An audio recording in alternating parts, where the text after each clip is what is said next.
Hello. Hello. मौलाना साहब, जो ये खेल मंत्री संदीप सिंह है, इनकी अब तक कोई गिरफ्तारी नहीं हुई है। और जो महिला कोच को एक दुर्गा शक्ति की गाड़ी दी गई थी उनके प्रोटेक्शन के लिए, आज वो भी उनसे छीन ली गई है। आखिर इसमें ये हो क्या रहा है, कुछ बताएंगे आप हमको कॉल करके? जी, संदीप सिंह को साफ तौर से पुलिस का प्रोटेक्शन मिल रहा है जी। और उनको पूरा तरह से समर्थन भी मिल रहा है, जी। क्योंकि हम देखे जब से ये पूरा मामला शुरू हुआ है जी। और इसको एक हफ्ते से ज्यादा हो गया है, उसके बावजूद वो आज भी खुला घूम रहा है। जी। हालांकि तमाम विपक्षी पार्टियां और दूसरे दल, खासकर जो महिलाओं के लिए काम करते हैं, वो सब इस पर आवाज उठा रहे हैं। जी। यहाँ तक कि जो खाप पंचायतें हैं, जी। उन्होंने भी कई बार बैठक की और इसके खिलाफ आवाज उठाई कि इस मंत्री साहब को गिरफ्तार किया जाए, इन पर सख्त कार्रवाई की जाए।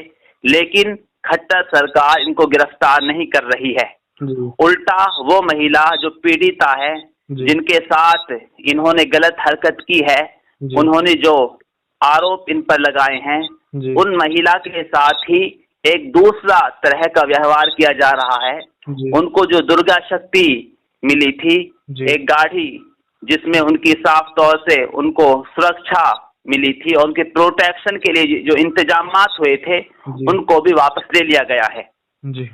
तो ये बड़ी ही दुर्भाग्यपूर्ण बात है और अफसोसनाक सूरत हाल है कि ये सरकार जो मौजूदा सत्ता में है, जी। जो महिलाओं के हुकूक की बात करती है, जी। उनको सुरक्षा और प्रोटेक्शन देने की बात करती है, जिन्होंने बेटी बचाओ और बेटी पढ़ाओ का नारा दिया और वो इतना आम किया कि सबकी जबान पर है, लेकिन इसके करने में और इसके जो अमली इसका जो पैमाना है, जी। उसमें बड़ा फर्क है। जी। तो ये बड़ी ही एक ऐसी सूरत हाल है कि हम इस पर सिर्फ अफसोस कर सकते हैं, क्योंकि पावर और ताकत भी इनके हाथ में है। ये ही कानून के रखवाले हैं, इनके हाथ में कानून है और यही कानून का दुरुपयोग कर रहे हैं। जी। यानी महिला को जो दुर्गा शक्ति की जो गाड़ी मिली थी, जिनमें उनकी सुरक्षा के लिए जो इंतजामात किए गए थे, इससे तो उनके अब खतरात और ज्यादा बढ़ जाएंगे, क्योंकि वो पहले भी कह चुकी है कि उनकी जान को खतरा है। जी। क्योंकि मंत्री साहब के पास पावर है और महिला ने जो उन पर आरोप लगाए हैं, तो उनके ऊपर अब मतलब किस तरह से निष्पक्ष जांच हो पाएगी। जी। तो ये तमाम तरह के ऐसे संकेत हैं जिससे साफ तौर से मालूम हो रहा है कि खट्टर सरकार मंत्री को बचाना चाहती है। जी।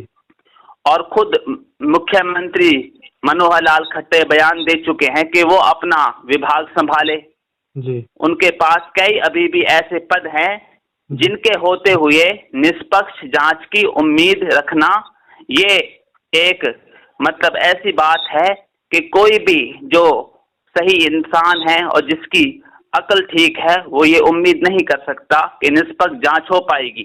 जी। क्योंकि मामले को काफी दिन हो चुके हैं और लगातार जो एक दबाव भी बनाया जा रहा है, लेकिन खट्टर सरकार किसी भी तरह से इन पर एक्शन लेने को तैयार नहीं है।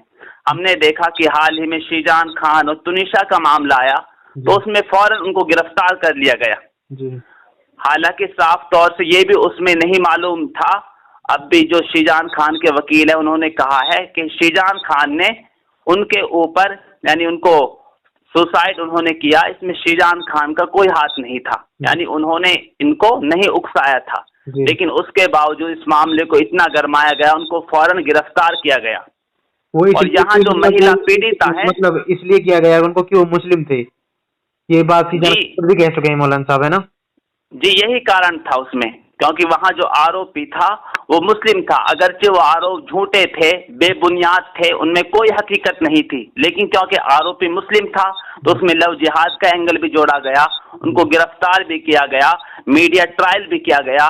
लेकिन यहाँ जो आरोपी है वो मुस्लिम नहीं है, वो AIMIM से नहीं है, वो OVC की पार्टी का नहीं है, वो मौजूदा हुकूमत से है। तो कहाँ उस पर कार्रवाई होगी, ये हमको कई मामलों में देखने को मिल रहा है।